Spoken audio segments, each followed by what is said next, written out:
Extract. pp. 229 to 235. Extract ends. Wrong, not do so. Peter Singer. Audio by Paper to Audio. Famine, Affluence, and Morality. As I write this in November 1971, people are dying in East Bengal from lack of food, shelter, and medical care. The suffering and death that are occurring there now are not inevitable, not unavoidable in any fatalistic sense of the term.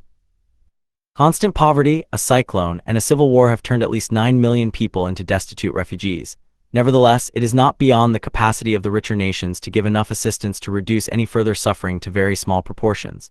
The decisions and actions of human beings can prevent this kind of suffering. Unfortunately, human beings have not made the necessary decisions.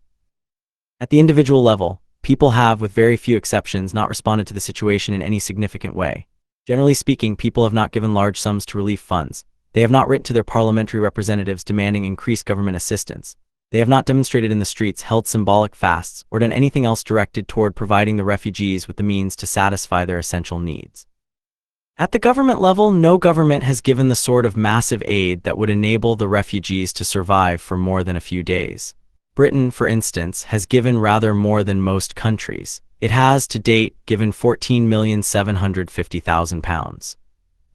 For comparative purposes, Britain's share of the non-recoverable development costs of the Anglo-French Concord project is already in excess of £275 million, and on present estimates will reach £440 million. The implication is that the British government values a supersonic transport more than 30 times as highly as it values the lives of the 9 million refugees.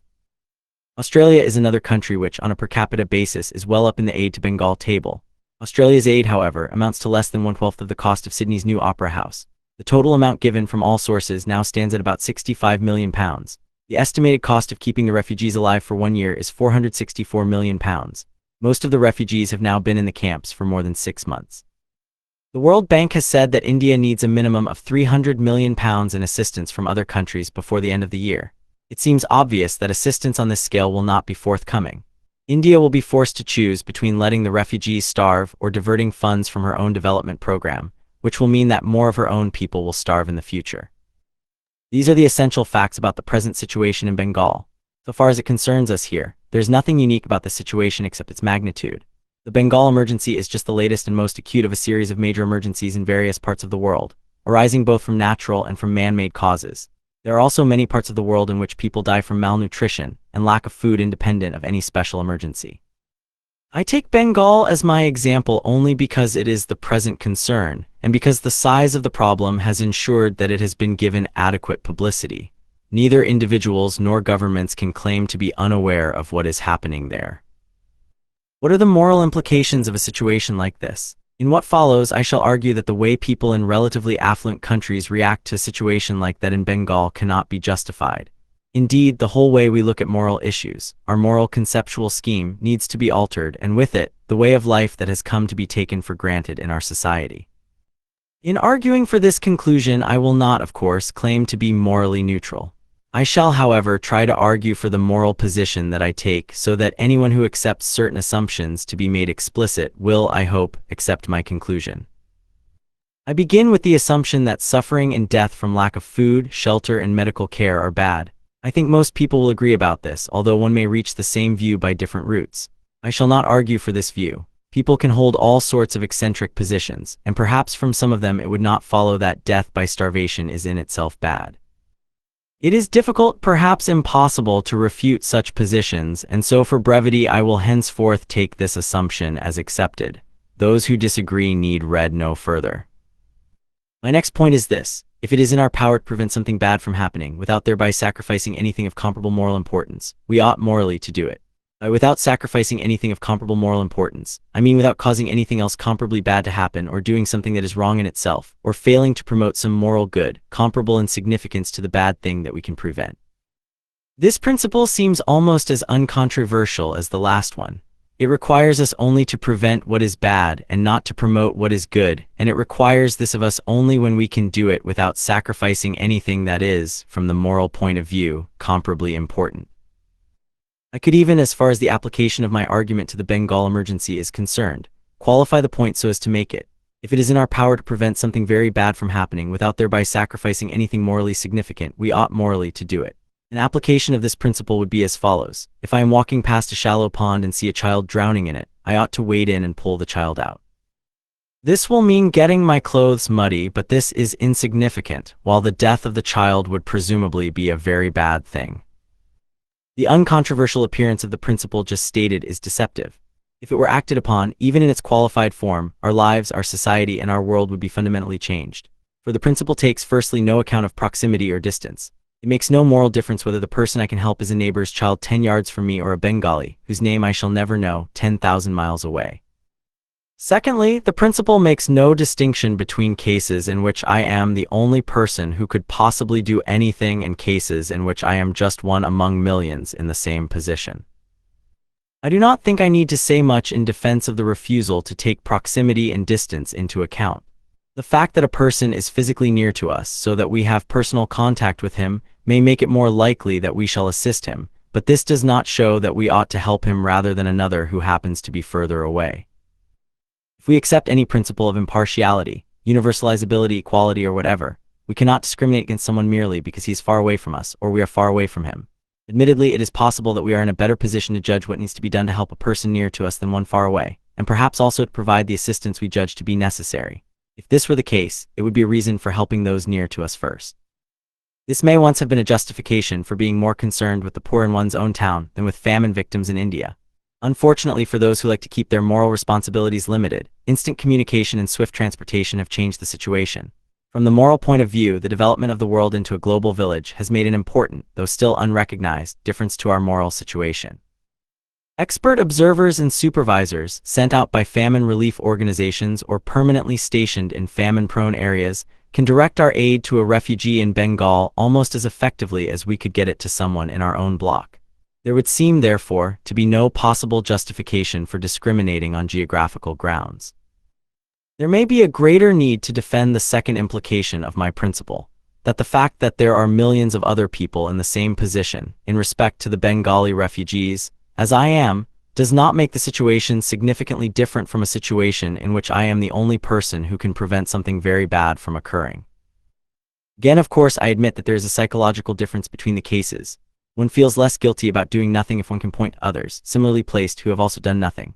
Yet this can make no real difference to our moral obligations too, should I consider that I am less obliged to pull the drowning child out of the pond if on looking around I see other people, no further away than I am, who have also noticed the child but are doing nothing. One has only to ask this question to see the absurdity of the view that numbers lessen obligation. It is a view that is an ideal excuse for inactivity. Unfortunately, most of the major evils, poverty, overpopulation, pollution, are problems in which everyone is almost equally involved. The view that numbers do make a difference can be made plausible if stated in this way. If everyone in circumstances like mine gave £5 to the Bengal Relief Fund, there would be enough to provide food, shelter, and medical care for the refugees. There is no reason why I should give more than anyone else in the same circumstances as I am. Therefore, I have no obligation to give more than £5. Each premise in this argument is true, and the argument looks sound. It may convince us, unless we notice that it is based on a hypothetical premise, although the conclusion is not stated hypothetically. The argument would be sound if the conclusion were, if everyone in circumstances like mine were to give £5, I would have no obligation to give more than £5. If the conclusion were so stated, however, it would be obvious that the argument has no bearing on a situation in which it is not the case that everyone else gives £5. This, of course, is the actual situation. It is more or less certain that not everyone in circumstances like mine will give £5. So there will not be enough to provide the needed food, shelter, and medical care. Therefore, by giving more than £5, I will prevent more suffering than I would if I gave just £5. It might be thought that this argument has an absurd consequence. Since the situation appears to be that very few people are likely to give substantial amounts, it follows that I and everyone else in similar circumstances ought to give as much as possible. That is, at least up to the point at which by giving more one would begin to cause serious suffering for oneself and one's dependents, perhaps even beyond this point to the point of marginal utility. At which by giving more one would cause oneself and one's dependents as much suffering as one would prevent in Bengal. If everyone does this, however, there will be more than can be used for the benefit of the refugees, and some of the sacrifice will have been unnecessary. Thus, if everyone docks what he ought to do, the result will not be as good as it would be if everyone did a little less than he ought to do, or if only some do all that they ought to do. The paradox here arises only if we assume that the actions in question, sending money to the relief funds, are performed more or less simultaneously and are also unexpected. For if it is to be expected that everyone is going to contribute something, then clearly each is not obliged to give as much as he would have been obliged to had others not been giving too.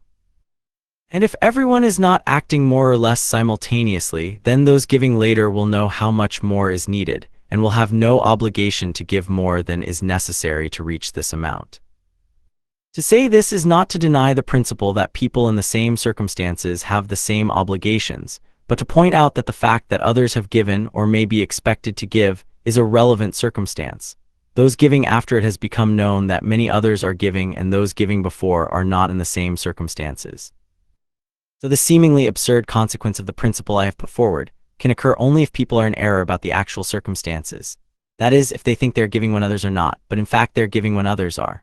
The result of everyone doing what he really ought to do cannot be worse than the result of everyone doing less than he ought to do, although the result of everyone doing what he reasonably believes he ought to do could be. If my argument so far has been sound, neither our distance from a preventable evil nor the number of other people who, in respect to that evil, are in the same situation as we are, lessens our obligation to mitigate or prevent that evil. I shall therefore take as established the principle I asserted earlier. As I have already said, I need to assert it only in its qualified form. If it is in our power to prevent something very bad from happening without thereby sacrificing anything else morally significant, we ought morally to do it. The outcome of this argument is that our traditional moral categories are upset. The traditional distinction between duty and charity cannot be drawn, or at least not in the place we normally draw it. Giving money to the Bengal Relief Fund is regarded as an act of charity in our society. The bodies which collect money are known as charities. These organizations see themselves in this way. If you send them a check, you will be thanked for your generosity. Because giving money is regarded as an act of charity, it is not thought that there is anything wrong with not giving. The charitable man may be praised, but the man who is not charitable is not condemned. People do not feel in any way ashamed or guilty about spending money on new clothes or a new car instead of giving it to famine relief. Indeed, the alternative does not occur to them. This way of looking at the matter cannot be justified. When we buy new clothes not to keep ourselves warm but to look well dressed, we are not providing for any important need. We would not be sacrificing anything significant if we were to continue to wear our old clothes and give the money to famine relief. By doing so, we would be preventing another person from starving. It follows from what I have said earlier that we ought to give money away, rather than spend it on clothes which we do not need to keep us warm. To do so is not charitable or generous, nor is it the kind of act which philosophers and theologians have called supererogatory, an act which it would be good to do but not wrong not to do. On the contrary, we ought to give the money away, and it is wrong not to do so. I am not maintaining that there are no acts which are charitable, or that there are no acts which it would be good to do but not wrong not to do. It may be possible to redraw the distinction between duty and charity in some other place.